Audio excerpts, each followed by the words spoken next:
But you don't need to be a nuclear scientist to understand what happened at Chernobyl.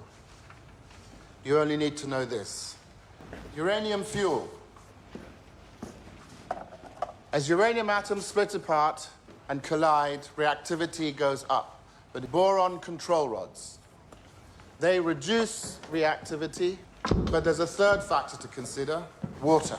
Cool water takes heat out of the system. The higher the reactivity, positive void coefficient, which means more heat, but if you don't balance the reactivity, it never stops rising. Nuclear fuel, as it does, it turns to steam, or what we call a void. It gets hotter, it gets less reactive. In an RBMK reactor of the type used at Chernobyl, fuel increases reactivity. The rise in temperature reduces it, which means uranium fuel is now unchecked by negative temperature coefficient. Xenon reduces reactivity. The reactor isn't hot enough to produce, when the core is running at full power, sufficient steam burns the xenon away. Xenon is still being created. Steam increases. It's built up, cause a problem. It would appear we have a vicious cycle on our hands. Like brakes on a car. What does that mean? At 30 megawatts, the reactor is drowning in poison. But the more steam present within the system, to make matters worse, unchecked by control rods, our reactors do not have containment buildings, poisoning the core. None of it is burning away. The reactor is now primed to slow down. As for the fuel, it's gone cold. They begin pulling control rods out. It means we don't use properly enriched fuel in our cores. The balance immediately swings in the opposite direction, like brakes on a car. Every last molecule of liquid water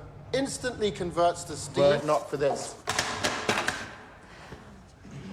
we're starting to lose balance. The control rods are out, the pumps are shut down, which expands and ruptures a series of fuel rod channels. Reactivity increases. But even still, the xenon poisoning is so strong, which means more steam. The best they can do is raise the power.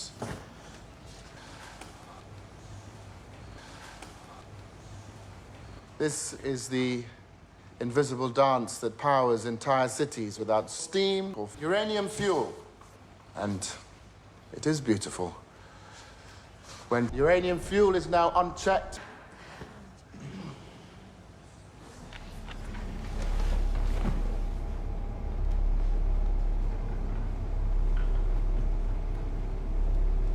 Your testimony today will not be accepted by the state. It will not be disseminated in the press. It never happened. No. You will not communicate with anyone about Chernobyl ever again. No one will listen to you. No one will talk to you. No friends. No duties. No authority. You will remain so immaterial to the world around you that when you finally do die, it will be exceedingly hard to know that you ever lived at all.